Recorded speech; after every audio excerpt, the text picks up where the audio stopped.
The government also gave a commitment to establish or to scope the establishment of a Northern Ireland hub here in London. And given the current economic situation, would the Secretary of State agree with me that such a hub is very important in terms of strengthening Northern Ireland's economic position and its trade with the rest of the United Kingdom? Secretary of State. Yes, absolutely agree with the point the honourable gentleman made. We are committed to the agreement and to scoping the potential for the Northern Ireland hub in London, something I believe would be good for Northern Ireland. I absolutely share that view. We will be working with the Northern Ireland Executive to explore the options for delivering such a hub, which would complement, I have to say, both the Invest Northern Ireland hub and the Northern Ireland office itself in making sure that Northern Ireland is fully and loudly represented at the heart of government and at the heart of the UK in our country. Absolutely. Thank you, Mr. Speaker. I'll answer questions number 9 and 10 together. The UK Government has provided unprecedented levels of support to families and employers throughout the COVID crisis. We want to see a prospering economy that reduces child poverty. Welfare, as you'll recognise, is a devolved matter in Northern Ireland, with no official statistical information yet available on its impact in the current year. However, the Northern Ireland Executive is committed to combating poverty via the anti-poverty and child poverty strategies, which were agreed in NDNA. The first lockdown saw an 80% increase in universal credit claims in Northern Ireland. The 5-week wait for universal credit increases family debt and child poverty. With Christmas 7 weeks away and in the middle of the second lockdown, isn't now the time to end the 5-week delay? Yeah. Well, I'd say to the honourable gentleman that nobody has to wait 5 weeks for a payment under the universal credit. Advances are a mechanism for getting claimants faster access to their entitlement, allowing claimants to receive 13 payments over 12 months for up to 12 months to repay the advance. Basic eligibility checks for advances are now completed remotely, allowing people to access the support they need despite COVID-19 restrictions. And the repayment time for advances has been extended already to 12 months. It will be further extended to 24 months from October 2021. Rachel Hopkins. Thank you, Mr. Speaker. The legacy of the Troubles and the intergenerational trauma means Northern Ireland has some of the highest levels of disability, mental health issues and low pay in the entire UK. This means the £20 per week cut to universal credit planned for 2021 will hit Northern Ireland the hardest of all. Will the Minister urge his colleagues in the DWP to rule this out and stop families sliding into hardship? Well, I recognise the factors that the Honourable Lady points to, and I think it's important that there was extra funding under MDNA to recognise some of the unique factors facing Northern Ireland. Of course, that extra £20 a week has been put into universal credit to support people through this difficult time. Jim Shannon. Thank you, Mr. Speaker. And can I say the Minister of State, we're ever mindful, of course, that Northern Ireland has given already 1.3 million for free school meals. Could the Minister further outline the impact of child poverty on the additional 100,000 children in Northern Ireland who are now on that list? That's according to the facts from the Department of Economy due to COVID. And if additional assistance or help will be available for households who are now excluded for tax credits if they have a third or a fourth child born after 2017 cut-off date. It's just how we can help these extra children who are now subject to child poverty. Well, I have to say I don't recognise that estimate from the official figures, and the figures that the Executive have published suggest that the child poverty has decreased both in absolute and relative terms since 2015. But I absolutely recognise the need to provide extra support during this time. There is extra resource available to the Executive in terms of the 2.4 billion provided so far, and we will continue to work closely with them, recognising the 9 billion that has already been put into strengthening the welfare system across the UK to support families in Northern Ireland. We have a substantive question to Minister Walker. Number 12.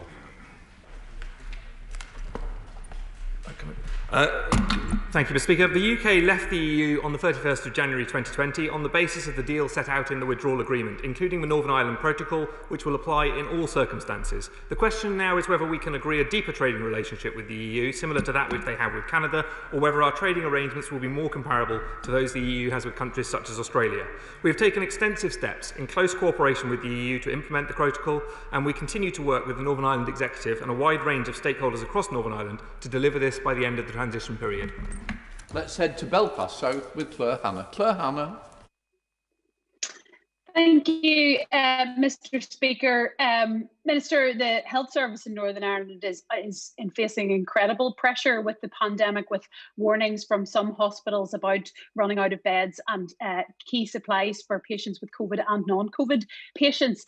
He'll know that our health service relies on medicines from across the EU and on cooperation with the health service in the Republic of Ireland that's made possible through the EU common framework.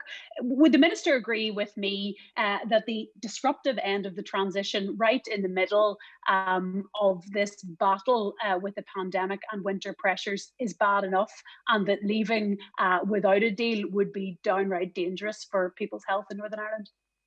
Minister. Well, let me agree with the Honourable Lady about the huge importance of the National Health Service, which benefits Northern Ireland enormously, and the enormous importance of access of supplies to medicines, both through the Republic of Ireland and from the rest of the UK. It is important that Northern Ireland's position and the supplies of goods to Northern Ireland are protected by the protocol, and that unfettered access is delivered, both in terms of north-south movements and in terms of access to the rest of the United Kingdom, which provides crucial support to Northern Ireland.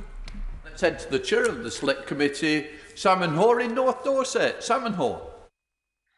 Thank you, Mr. Speaker, and can I wish you a happy first anniversary in the chair.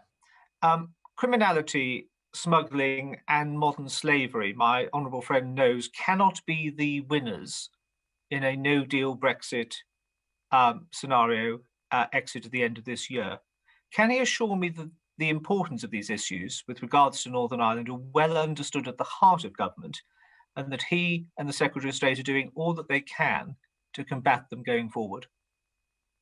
Absolutely, and I recognise the Chair of the Select Committee is doing an important inquiry into these issues, but think I've written to him with some provisional initial written evidence and look forward to giving more detailed evidence in due course. The protocol does preserve the huge gains of the peace process and the Good Friday Agreement by removing the major security risks associated with any requirement for checks at the land border and providing a practical solution to avoid such processes on the island of Ireland. All the way through the implementation of the protocol, we've remained very aware of other potential security implications, including in the event of a non-negotiated outcome with the EU. We have well-developed and well-rehearsed plans in place and believe that the excellent working relationship between the Police Service in Northern Ireland and An Garda Síochána will continue, but I absolutely recognise the importance of the issues that he raises. We now come to Shadow Minister Kearns. Thank you, Mr. Speaker. The Government Minister, Lord Agnew, said that there had been a head-in-the-sand approach by traders to the Brexit changes to come, but less than 60 days till the protocol comes into force. The IT system to underpin custom declarations is not fully operational. The border operating model has not been published, and the port infrastructure needed is now rated undeliverable by the department in charge. This is a monumental failure of preparation, but it's not the fault of business. It is the fault of this government, the only people to have their head in the sands. So will he now apologise to Northern Ireland businesses for the worry, the stress and the additional burdens they are having to bear? I absolutely recognise the importance of providing certainty and providing information to Northern Ireland businesses. We've set up the Business Engagement Forum and have been engaging with businesses large and small through that in order to provide them with the detail. But as she will recognise, talks are ongoing at the Joint Committee, and what we need to make sure we can do is to deliver the smoothest access, to protect unfettered access as we're doing through the UK Internal Markets Bill, and to deliver on the protocol for those businesses to provide the certainty that they need. We now come to SNP spokesperson Kirstin Oswald. Mr. Speaker, the leaders of Scottish Episcopal Church, Church of Scotland, Roman Catholic Church in Scotland, United Reformed Church Scotland, Methodist Church Scotland and Quakers in Scotland are united in their concern at the UK Government's actions on Brexit, with its plan to break international law, acting on devolved matters against the wishes of devolved administrations and placing the peace of Northern Ireland in peril, a concern they say is shared by church leaders across the Irish Sea. What can the Minister say to reassure these representatives of Scotland's faith communities that his government is listening to anyone as it careens forward on its misguided path? Hear, hear. Reiterate to the Honourable Lady the answer I gave earlier, that we have already left the European Union with a deal, and that we want to make sure that we deliver on our commitments under the protocol, absolutely protecting our commitment to the peace process and the Good Friday Agreement. I'm afraid some of these people may have been misled by some statements from the SNP rather than raising concerns about what is the reality of the government's intention. Dr. James Davis. 16, Mr. Speaker. Thank you, Mr. Speaker. The Government is building a stronger and fairer economy for the future. To support the aim, the Prime Minister has announced an independent union connectivity review, which is being led by Sir Peter Hendy. The review will consider how our connectivity by road, rail, air and sea across the whole of the UK can support economic growth, increase quality of life and strengthen our union. We now go back to Dr James Davies. I thank my honourable friend for that answer. The North Wales Mainline Railway connects Great Britain across the Irish Sea and is vital for travel. So will my honourable friend work with the Department for Transport and the Union Connectivity Review to see this line enhanced for the benefit of my constituents and the people of Northern Ireland? Well, my honourable friend speaks up for North Wales effectively, and he makes an important point. The Government will engage positively with the Union Connectivity Review, which will look at how we can improve the transport landscape across the whole of the UK, including connections between Wales and Northern Ireland. And levelling up across the whole of this United Kingdom is an absolute priority for this Government. Gregory Campbell. Input can the Minister say he's had to the Union Connectivity Review, and how tangible does he expect the outcome to be in terms of promoting and cementing the business relationships and the cultural relationships across the whole of the United Kingdom? Well, the Honourable Gentleman is right to point out that the connectivity is crucial to business, and as such it won't surprise him that both the Secretary of State and myself have met with the Department of Transport, Cabinet Office and other groups with the Union Connectivity Review to make clear the importance of this for Northern Ireland. Jacob Young. Thank you, Mr. Speaker. Minister. Thank you, Mr. Speaker. Apologies. The Government is committed to meeting our target of net zero emissions by 2050. The Secretary of State and I regularly engage with businesses across the manufacturing sector and to discuss how the green economy is an opportunity to drive economic growth and reduce emissions in Northern Ireland. We're pleased that the Northern Ireland Executive has endorsed the extension of the Environment Bill to Northern Ireland and have pledged to pass the Climate Change Act. Thank you, Mr. Speaker. I thank the Minister for his answer. I know he's a keen advocate of the hydrogen economy, as am I. And manufacturers like Wrightbus in Northern Ireland are leading the way in the production of hydrogen buses, a perfect example of how we can decarbonise public transport. Does the Minister agree with me that greater investment in the hydrogen economy is not only essential for our net zero targets, but in building jobs in every part of this United Kingdom? Well, let me say absolutely yes, and congratulate the Honourable Gentleman for the work that he does with the all-party parliamentary group on hydrogen. Northern Ireland has proven expertise with hydrogen electric power in the bus sector, and we've seen the introduction of the world's first hydrogen electric double-decker bus by Wrightbus this year. We continue to support and promote hydrogen technologies in Northern Ireland and right across the UK, and the UK Government has already invested £121 million into UK hydrogen technology. We're actively exploring with UK Government departments and with the Executive how best to secure specific funding for hydrogen production in Northern Ireland. Mr. Speaker, I'm sure the Minister will join with me in welcoming the acquisition of Bombardier in Northern Ireland by Spirit Aerosystems, and he also well understands the importance of aerospace to the Northern Ireland economy. But the aerospace sector does need to transition to the needs of the green economy. So will the Northern Ireland Office be a powerful advocate in government for a substantial investment in green technologies across the aerospace sector throughout the UK? The Honourable Gentleman makes a very powerful point. I very much welcome the news that Spirit Aerosystems has acquired Shorts. I recently met with union representatives who outlined their concerns about the immediate challenges facing the aerospace industry, and this investment in such a major local employer of high-quality jobs is an important step in providing certainty to the company and its employees at a difficult time for the industry. Of course, there is much more to do, and the Honourable Member is absolutely right that innovation and green investment have a very important part to play in the recovery phase, and the UK Government will be doing everything it can, working alongside the Executive to support a strong economic recovery and innovation in the green economy in Northern Ireland. 20. Thank you, Mr. Speaker. With permission, I'll answer questions 20 and 21 together. The Government continues to engage regularly with the Northern Ireland Executive as we get on with delivering the protocol and preparing for the end of the transition period. As well as working with the Executive, we are working with port authorities, district councils and other stakeholders in Northern Ireland to deliver protocol requirements at pace. We are also continuing discussions with the EU in the Joint Committee, informed by close working with the Executive to secure a pragmatic approach to agri-food checks. Karen McCarthy. Last month, the operators of Northern Ireland's 4 ports told Stormont that facilities to check goods arriving from Great Britain wouldn't be in place by the end of transition. They also had concerns about the IT system, potential delays and a lack of clarity from HMRC. This is an absolute shambles with 8 weeks to go. Who does the Minister hold responsible for that? I'd say to the Honourable Lady that the work is continuing. As we previously set out, we're expanding some existing entry points for agri-food controls in Northern Ireland, building on what already happens at ports like Larne and Belfast to ensure that new processes are as streamlined and efficient as possible. We continue to work closely with the Executive, with port authorities and district councils and the other stakeholders in Northern Ireland to take this work forward at pace. But you'll recognise some of these issues are also subject to ongoing discussions at the Joint Committee. Heading up to Manchester for the final question from Tony Lloyd. Tony Lloyd.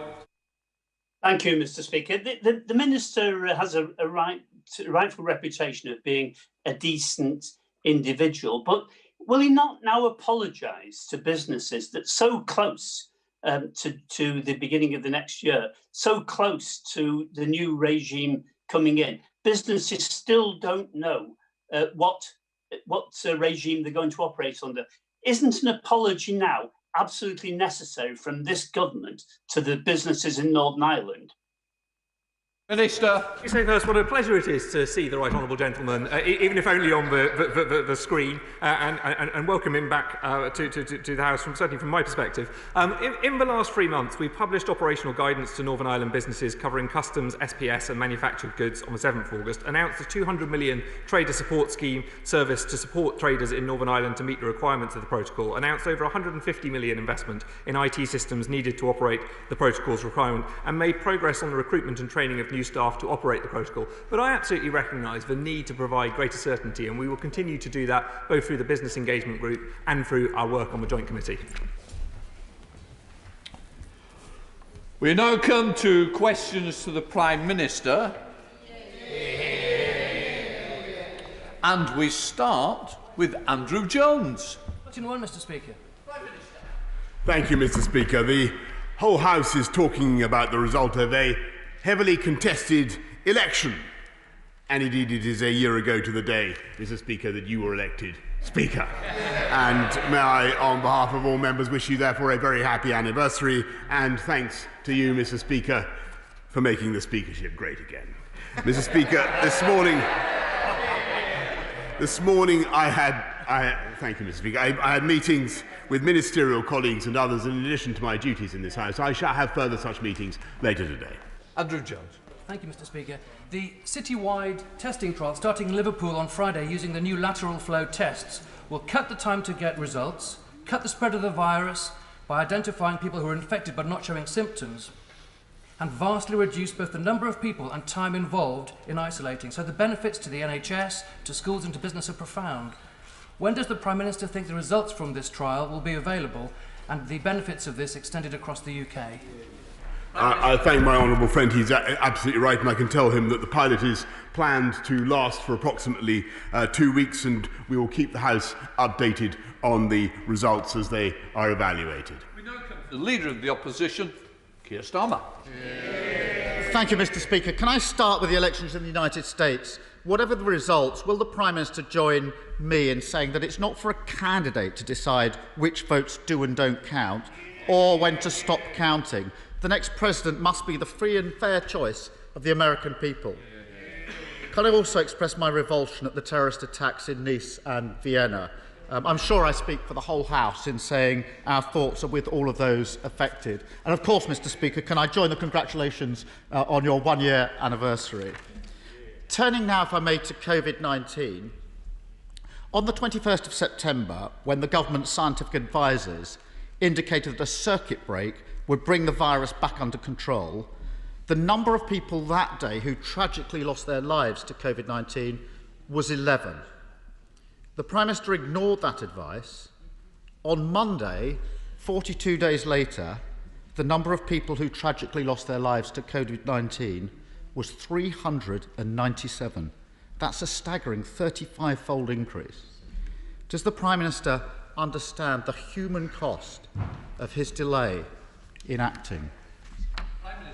Well, Mr. Speaker, in answer to his opening question, of course, we don't comment as a UK government on the democratic processes of our friends and allies, and I don't think in all seriousness, he would expect otherwise. But, Mr. Speaker, turning to the point about COVID and the difficult decision that this House has to face tonight, I think I speak for many honourable members across this House when I say I don't think any government would want to impose these measures lightly, or any parliament would want to impose these measures lightly on the people of this country. And it was always right, Mr. Speaker, to pursue a local and a regional approach, as our scientific advisers said. And I'll tell you why, Mr. Speaker, because that approach, that regional approach, actually was showing signs of working and still is showing signs of working. It did get the R down, the transmission rate down lower than it would otherwise have been, Mr. Speaker.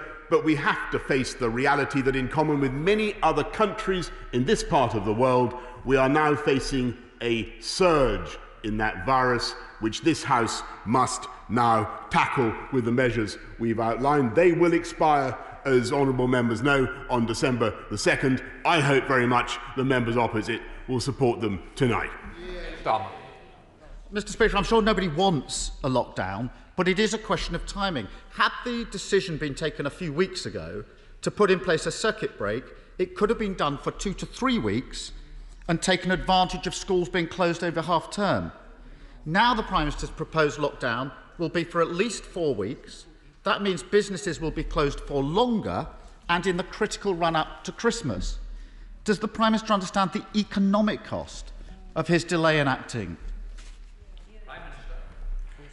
Mr. Speaker, and it's precisely because we understand the economic cost, and it's precisely because we understand the social, the psychological damage of lockdowns that it was right, Mr. Speaker, to go for the local and the regional solution that was supported by, and indeed supported by many members, indeed I think by the right honourable gentleman, as long as it was useful to him for a while. That was the right approach. But what I can tell him, Mr. Speaker, is that at the expiry of this period on December the 2nd, by then, as I said in answer to my honourable friend earlier on, we will be rolling out across this country new types of testing on a scale never seen before, beginning this week, as I've said, in Liverpool, enabling us to detect asymptomatic cases, Mr. Speaker, and that's crucial, because 70% of the transmission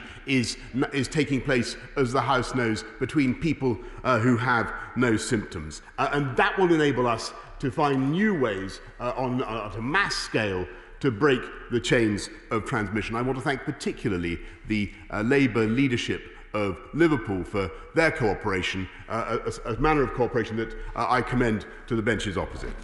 Yes, Donald.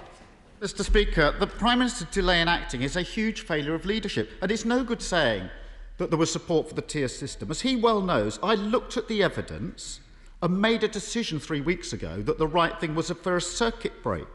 And I don't buy the argument, I don't think anybody does, that the facts suddenly changed this weekend. The direction of travel and the number of infections, hospital admissions and tragically deaths have been clear for weeks. But we are where we are. Millions of people across the country are really concerned about the restrictions that will come into force at midnight tonight. And I accept that we've all got a duty to pull together and try to make this lockdown work. So I just want to ask some basic and direct questions on behalf of those millions of people. First, will the lockdown end on the 2nd of December, come what may, or will it depend on the circumstances at the time? People need to know that. Well, Mr. Speaker, I'm grateful for the support that he's now offering, and I can answer him very simply. As the House knows, and as I informed him repeatedly on Monday, these measures, these autumn measures to combat the surge, will expire automatically, Mr. Speaker, on December the 2nd, and we will then, I hope very much, be able to get this country going again, to get businesses, to get shops open again in the run-up to Christmas. But that depends on us all doing our bit now to make sure that we get the R down. I've no doubt that we can, and that we'll be able to go forward from December the 2nd with a very, very different approach. But, of course, it will be up to the House of Commons to decide thereafter what to do. Mr. Speaker, I accept there will be a vote in the House. That doesn't tell us anything. That's the process. But I want to press the Prime Minister. Is he saying that if by the 2nd of December the R rate, the infection rate, has not come below 1, and therefore on the 2nd of December, the infection rate is still rising on the 2nd of December. Is he saying that come what may, we will come out of lockdown with infection rates going up on the 2nd of December? That doesn't seem sensible to me. Mr. Speaker, it is thanks to the efforts of the British people that the R is now currently only just above 1 as it is. And we are doing the right and the prudent thing at the right time to get that infection rate down. And these measures, as I've said repeatedly to the House, Mr. Speaker, will expire on the 2nd of December. If he's now saying he wants to protract them beyond the 2nd of December, then perhaps he should make his position clear. I just want some basic honesty, and this is serious. If the infection rate, we've got to look the public in the eye. If the infection rate is still going up on the 2nd of December, it is madness to come out of the system back to the tiered system when we know the one thing the tiered system can't cope with is an R rate above 1. That's the basic point. We can come back to it on the 2nd of December, as we always do, Mr. Speaker, but that's the point I'm making. The one thing we know a circuit breaker or lockdown does do is to buy time. And the Prime Minister needs to use that time to fix, test and trace. And I know he'll talk about the capacity of 500,000, what's going on in Liverpool, is world-beating, etc. But we've been going round and round in circles on this. Mr. Speaker, the latest figures show that 113,000 contacts were not even reached, and that's just in 1 week. Only 20% of those who should be isolating are doing so, and the majority of people still don't get results in 24 hours. So can the Prime Minister give a straight answer? What's he going to do in the next 4 weeks to fix this? Because if he doesn't, we'll be back here again. Mr. Speaker, with greatest respect to the right honourable gentleman who has stood up and said that I will brag about NHS test and trace and their achievement of 500,000, a target of capacity of 500,000. You know, I think I'm perfectly willing to accept the failings of NHS test and trace, Mr. Speaker. Of course I am. And of course I take full responsibility for the frustrations people have experienced with that system. But to go from 3,000 tests a day, 2,000 tests a day to 500,000 is a quite remarkable feat. It's the biggest diagnostics exercise this country has ever carried out. And, Mr. Speaker, they are helping to drive down the R. They are doing, in my view, an absolutely invaluable job, whatever the difficulties they face. What we now need to do is to come together as a nation, briefly if we can, to put aside party political wrangling and point scoring, and work together, as I think he will tonight, work together to support this package, to get the R down and allow us to go forward in a different way with the mass testing that I've outlined from December the 2nd. Keir Starmer. Mr. Speaker, the Prime Minister must see that if 4 out of 10 of those that should be contacted are not being contacted, we've got a problem in the system that needs to be fixed in the next 4 weeks. Finally, I want to ask about care homes, which of course were hit so badly in the first wave of this pandemic. And can I pay tribute, Mr. Speaker, to all those working in care homes who've given such dedication and commitment in the toughest of circumstances, and we owe it to them not to repeat the mistakes of the first wave. But, Prime Minister, as we face the second wave, there's an increasing concern about the emotional well-being of those in care homes and their families if all visits are stopped. It must be possible to find a way, perhaps a dedicated family member scheme of some sort, to allow some safe visits to alleviate the huge fears of isolation and despair across the coming months. Will the Prime Minister work cross-party to find a scheme that will work for those in care and their families? Well, Mr. Speaker, the new guidance on care homes and visiting relatives safely, because the point he makes is incredibly important, is going to be announced today to try to strike the right balance between people's real need to see their loved ones and obviously the risk of spreading the disease in care homes. We're going to be publishing some guidance about how that can be done today. And I'm grateful to his offer to work collaboratively, but I have to say, Mr. Speaker, that the House will generally have noted that he has used this crisis as an opportunity to make political capital, to have what I think a shadow spokesman called a good crisis. A good crisis, Mr. Speaker. Well, can I commend a different approach? Because he's attacked the government's strategy. Can I commend a different approach? Because the former Labour leader, the Right Honourable former member for Sedgefield, who is not as fashionable on those benches as he once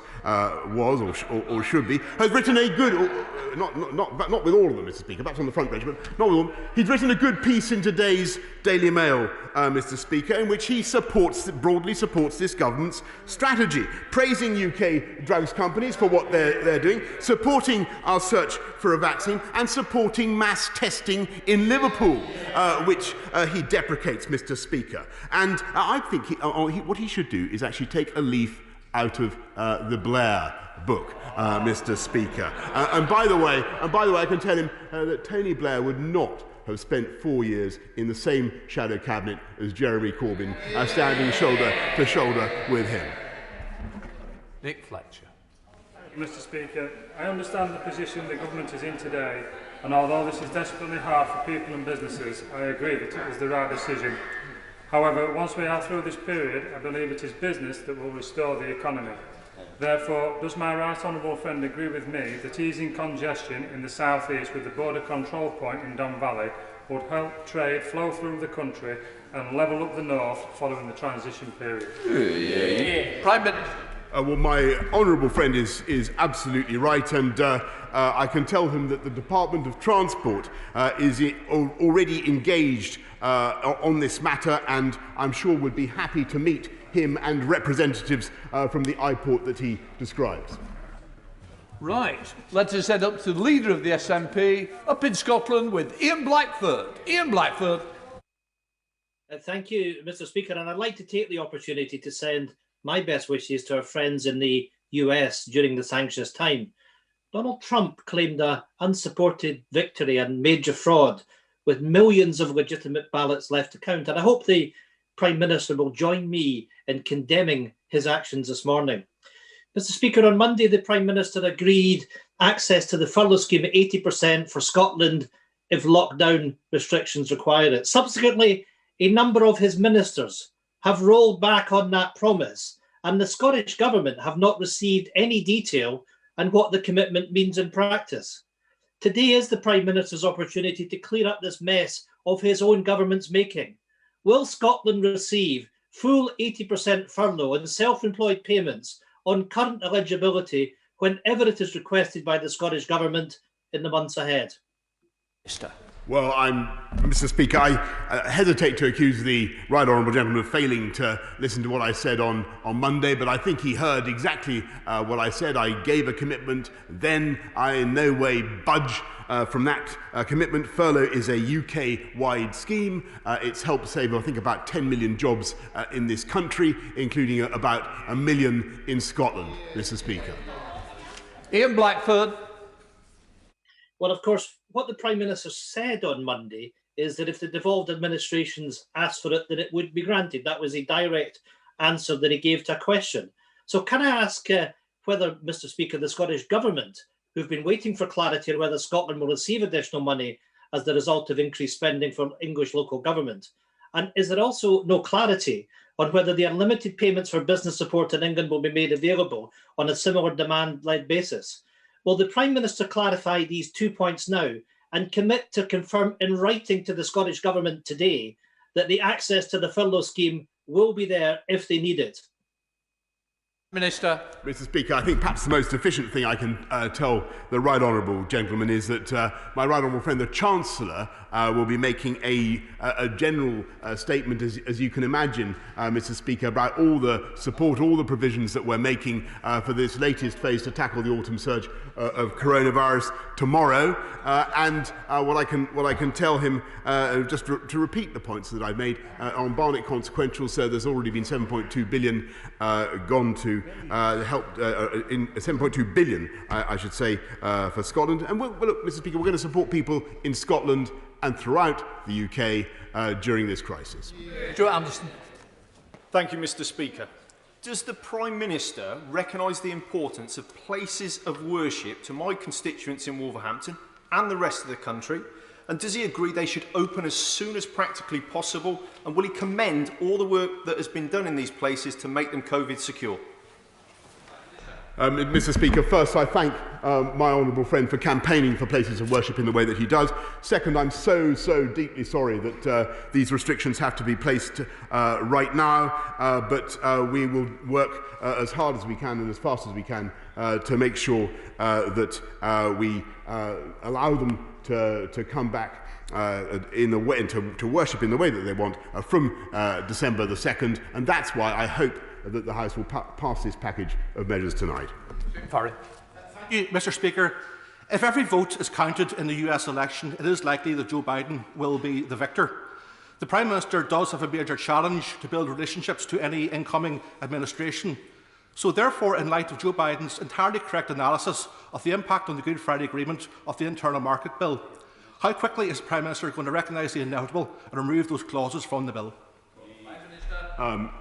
Mr. Speaker, the UK Internal Market Bill, which has cross-party support, is a vital part of the armature, the skeletal structure of the whole UK economy as we leave the European Union, and it ensures that goods placed on the market, services placed are available throughout the UK on the same terms. It's absolutely vital for our country, and he should support it. That's right, Darby. Mr. Speaker, with the UK terror threat levels now at severe following the horrific attacks in Paris and now in Vienna by cowardly Islamic State terrorists, the whole House joins the Prime Minister's heartfelt solidarity with our French and Austrian allies. Does my right honourable friend agree with me that here in the UK we must redouble our support for anti-extremism programmes like Prevent? And does the Prime Minister share my concerns over UK-based TV channels like Islam TV, which this week was just fined by Ofcom for giving airtime to extremist preachers who justify anti-Semitism, wife-beating and FGM? Yes, Mr. Speaker, my right honourable friend is absolutely right, and we stand shoulder to shoulder with France, as I've told President Macron, shoulder to shoulder with Austria, as I've told Chancellor Kurz, in our joint war against this abominable ideology, and together we will defeat it, Mr. Speaker. Gareth Thomas. I hope, Mr. Speaker, that the Prime Minister and the Chancellor now regret their decision not to extend free school meals to cover half-term, and will join the richly deserved praise for all those community groups, councils and indeed businesses who stepped up to stop our nation's children going hungry last week. So will the Prime Minister now commit to do the right thing at Christmas and extend free school meals to cover that period too?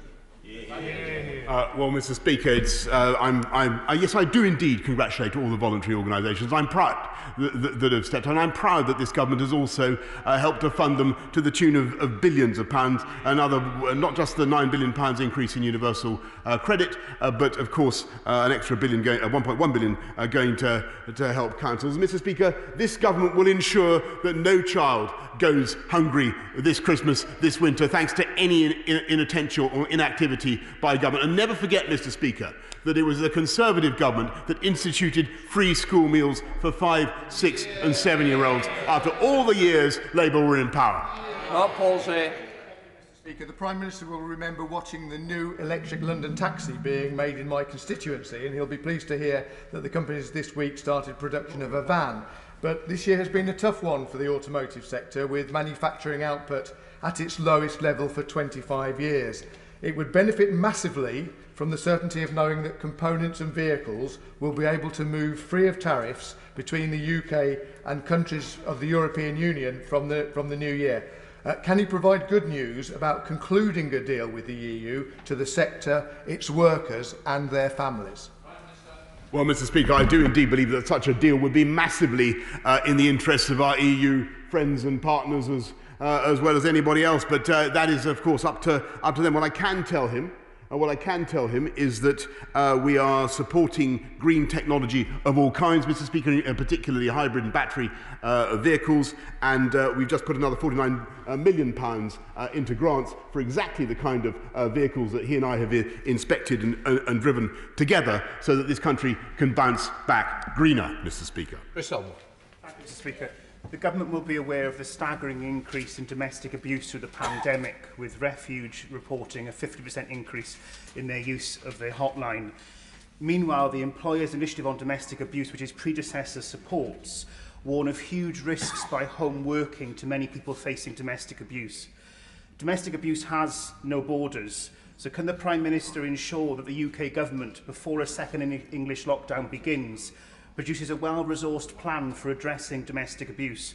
And will he join me and South Wales Police and members from across this House in himself becoming a member of the Employers' Initiative on Domestic Abuse to send a clear signal that no one should have to live with violence in their homes?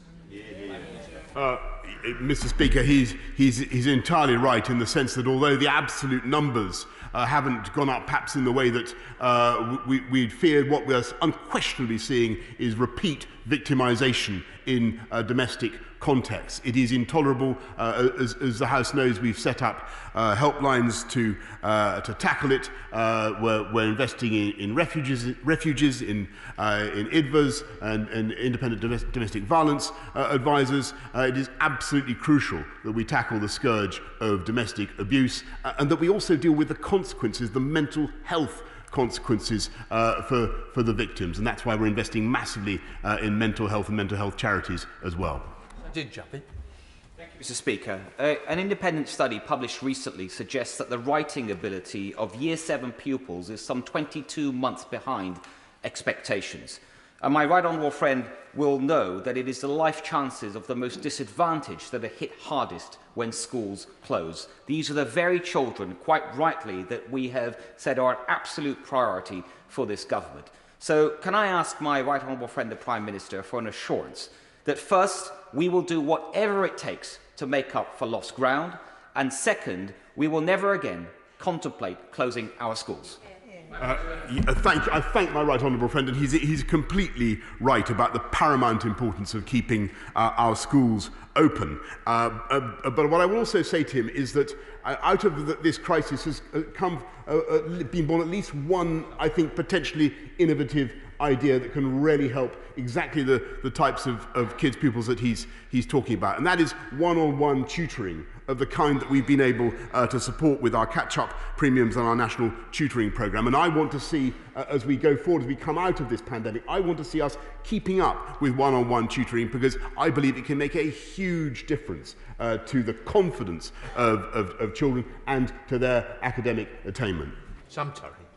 Speaker, I put on record my congratulations on your first year in office, and thanks to so many young MPs you've given across in the past year.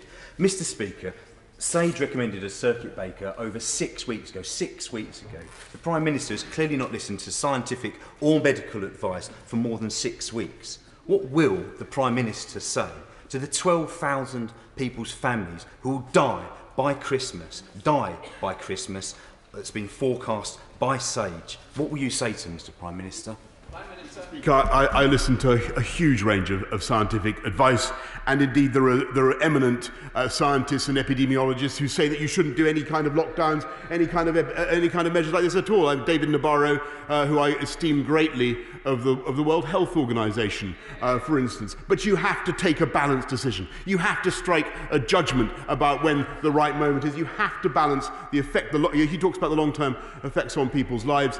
You have to strike make a balanced judgment about the effects on people's mental health, on their livelihoods, on their prospects, the prospects of young people, and the importance of saving lives and protecting our NHS. And that's the balance we're trying to strike tonight, and I hope you will support it. Thank you, Mr. Speaker. In a few short weeks, we end the transition period with the European Union. May I ask the Prime Minister to confirm that the transition team will endeavour to keep Dover clear from traffic gridlock, and that work will continue at pace on the proposed upgrade to the A2 between Whitfield and Dover's Eastern Docks? Well, Mr. Speaker, I thank my honourable friend, and I congratulate her on her campaign for the people of Dover, and I can tell her that Highways England is now, I think thanks to her lobbying, developing plans to improve Brenley Corner Junction and access into Dover along the remaining single carriageway sections of the A2 from Lyddon, Mr. Speaker. Heading up to Scotland with Carol Monaghan. Carol Monaghan. Thank you, Mr. Speaker.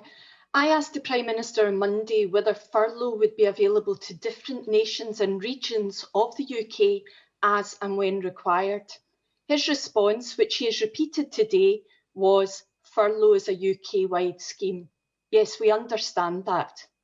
However, to the Honourable Member for Murray, he responded, if other parts of the UK decide to go into measures that require the furlough scheme, then of course it is available to them. Millions of people need clarification on this from the Prime Minister. Will 80% furlough be available to specific regions beyond the 2nd of December if they need to lock down because of rising infections? Prime Minister.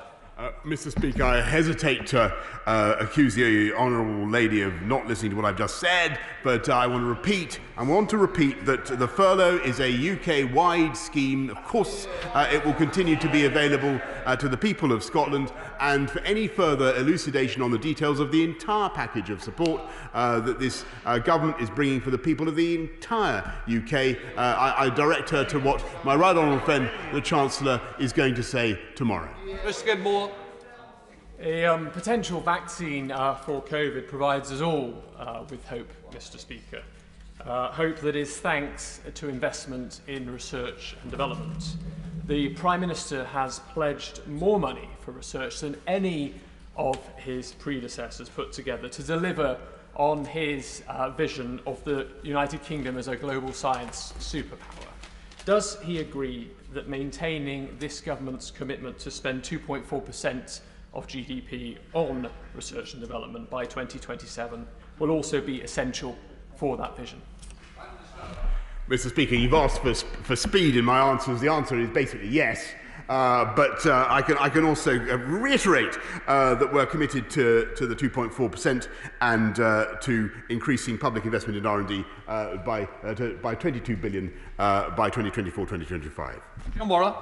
Thank you, Mr. Speaker. My constituent, Vicky Wilson, is one of the excluded. From nothing, he built a private coach business with 18 employees and $1 million in turnover until COVID. Coaches aren't classed as either tourism or leisure, so he can't get any grants, and the banks won't accept his assets for loan guarantees. Buses may be just a photo op to the Prime Minister, but they matter in the north and also in Northern Ireland, which has just announced a special fund. Will the Prime Minister do the same? And will he write to me to explain how we can protect those threatened by personal debt guarantees? Well, Mr. Speaker, I'm very, very interested in what the Honourable Lady says, because, as she knows, this government is investing massively in I think, 5,000 low-carbon.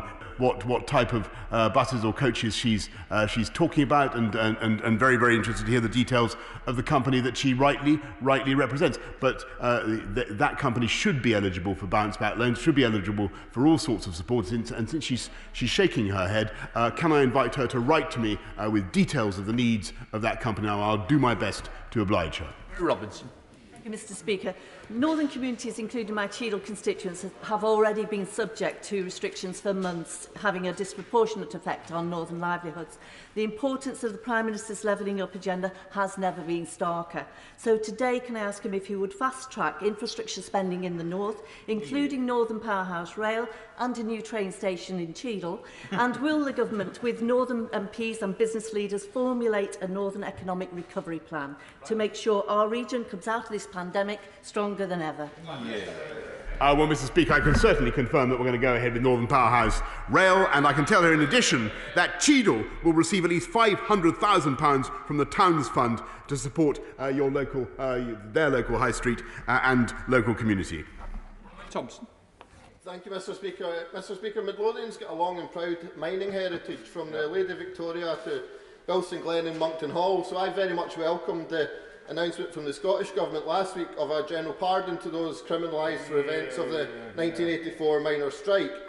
There are still unanswered questions which fall to the remit of the UK Government, including issues around political interference. Will the Prime Minister commit today to undertaking a UK-wide independent review to ensure the experiences of miners are fully understood, to bring reconciliation to miners and police officers, and to try to heal the wounds of the past?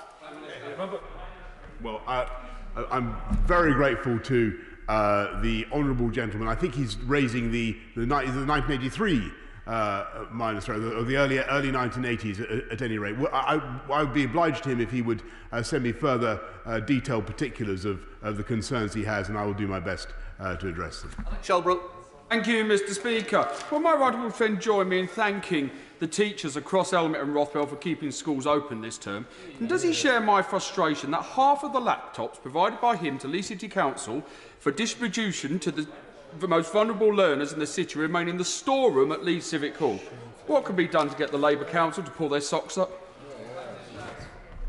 Mr. Speaker, that is indeed, I'm grateful to my honourable friend, and that is indeed disappointing because over 2,500 laptops and tablets and 400 routers were delivered to Leeds City Council for disadvantaged 10-year-old pupils, and I think we should, I will do whatever I can to spring those laptops from the cupboard as fast as I can, Mr. Speaker. Let's head up to Manchester, see if they're in the cupboard with Jeff Smith. Jeff Smith.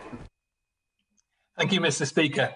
On Monday, the Prime Minister was asked why people in Greater Manchester were offered less support under Tier 3 than is available under the new restrictions. And he said that these are different measures, so required different support packages. But if your workplace is closed under Tier 3 restrictions, you lose your income just as surely as if your workplace is closed under the new national lockdown. So why should people receive less help from the government if we go back into Tier 3 after December the 2nd? Minister. But, Mr. Speaker, they're not going to, and the furlough scheme, as he knows, was extended until the end of October. We're putting in measures now to support people across the whole of the UK throughout this period to the 2nd of December, and that's the right thing to do, Mr. Speaker. We're putting our arms around the people of this country to get them through the pandemic and beyond, Mr. Speaker. Good morning.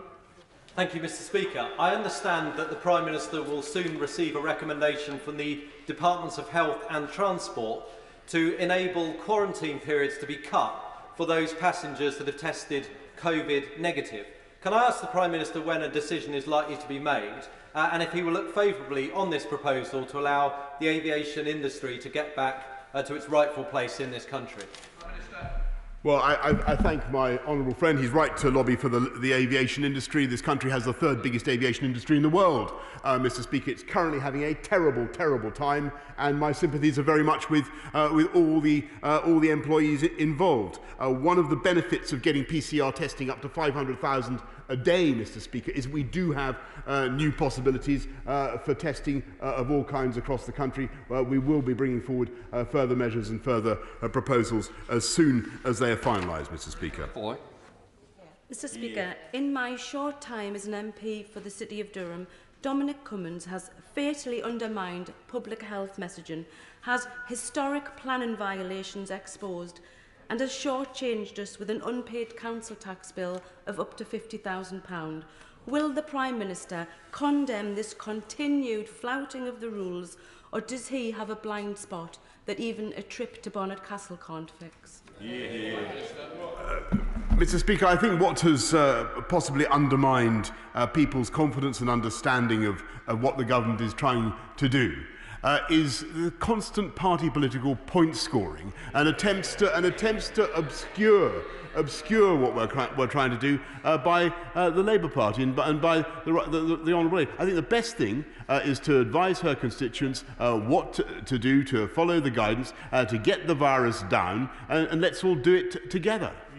Let's head up to Middlesbrough with Simon Clark. Simon Clark.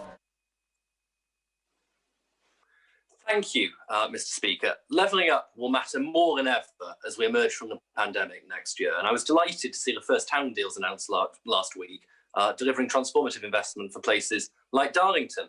Will my right honourable friend prioritise rapid decision-making for those places like Middlesbrough and Loftus that have applications pending for this vital fund? Yes, indeed, Mr. Speaker, and I congratulate him for lobbying for Middlesbrough in the way that he does. I can tell him that Tees Valley is already getting £126 million from the local growth fund. The devolution deal will mean £450 million extra for transport skills and employment, and Middlesbrough itself will get at least £500,000 from the Towns Fund, Mr. Speaker, thanks at least in part to his lobbying. Mr. Mr Speaker, and can I join the congratulations to you on your first-year anniversary? Yeah. Private care homes such as St Martin's in my constituency of Liverpool Wavertree are closing due to under-occupancy, making them financially unviable. But moving people into new care settings, especially during a pandemic, is full of risk.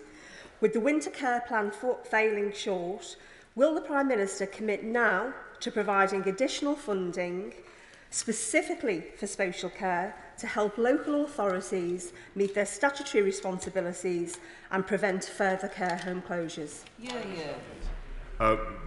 She's right to draw attention to the issue, Mr Speaker, and in addition to the £600 million care home action plan that we announced earlier this year, we will be putting further funding into care homes in the short term, but also making sure that we have long-term reform of that sector. And as I said to the right honourable gentleman earlier, we will be bringing out guidance today, specific guidance to enable people to visit loved ones in the way that they should and they must.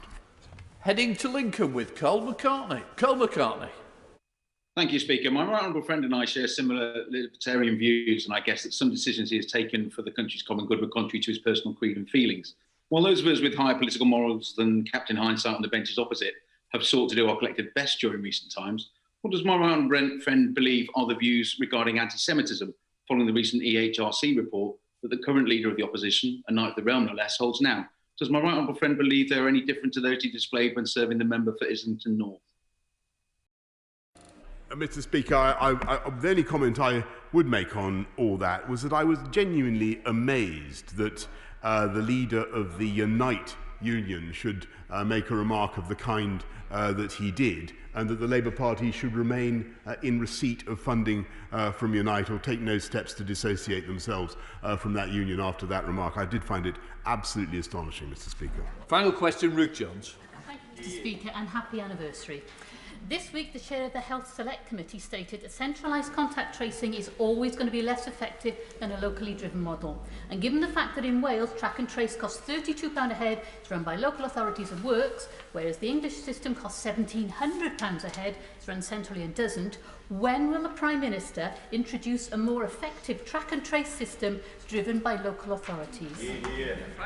Look, Mr Speaker, I'm not going to pretend that every aspect of NHS test and trace has worked in the way that I wanted it to, but it has, as I said earlier on, it has achieved some very considerable things. But what I think it has also done throughout the pandemic, from the get-go, it has worked with local authorities and with local people. And what we will be doing now, as we roll out the mass testing that I've described to the House in Liverpool and elsewhere, will be led by local people, and we will be working with those local authorities to deliver those programmes. We now come...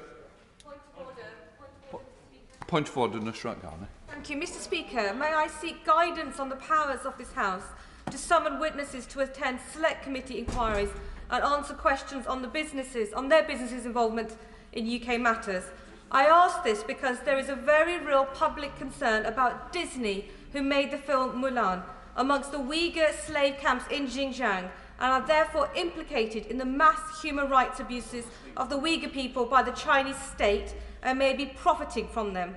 You may have thought that Disney would want to come in front of the Base Select Committee to explain their position, but Disney and its representative, Jan Kopen, a firm based in Hammersmith and with a substantial footprint in the UK, are refusing to attend. Can you advise what steps can be taken to ensure that Disney fulfil their obligations not only to Parliament but also to the public? Can you confirm that this House can require Disney to attend and that a refusal could be a blatant contempt of Parliament? And what should the committee do next, Mr Speaker? Can I first of all say I'm grateful to the honourable member for giving me notice of her intention to raise this matter. It is very important that select committees have access to witnesses to assist them in carrying out their important work, and I'm sure representative of Disney will have heard what she's said. What I would say to Disney is they are a major corporation, they are good at communications, so I would expect them to reflect what they do as a business. If a witness refused to attend when invited into its open committees to summon them formally. So as I say, they can be summoned formally. If a witness fails to appear when summoned, I would expect that that be reported to the House. Consideration could then be given to how that matter can be taken forward. But as I understand that if the committee has not yet taken the first step, which only it can do, at this stage, therefore, it is a matter for the chair of the committee. But as you know, with your good offices, I don't think it will rest here today. Point of order, Jeremy Hunt. Thank you, Mr. Speaker. It has been raised on the floor of the House this week the suggestion that in the current pandemic we should have a special coronavirus select committee. I just thought it would be helpful for honourable members to know that the Science and Technology and Health and Social Care committees are together embarking on a large inquiry into all aspects of the pandemic and all the lessons that need to be learned, and on the particular issue as to whether or not we should have lockdowns and what the scientific basis for those lockdowns are. We will be having a session later this month to which we will be inviting the Health and Social Care Secretary. Can I once again say thank you for giving me notice of your question. As you know, and I would say it's not really a point of order for the Chair, what I would say is now on record, and quite rightly, you've made the point, and it does follow Monday's point of order, so what I don't want to is get into a debate between the two. But as you say, it is a matter for the House, not a matter for the Chair, and I think we'll leave it at that, but thank you for giving me notice. Right, in order to allow the safe exit of honourable members participating in this item of business and the safe arrival of those participating next, I'm suspending the House for 3 minutes. Order!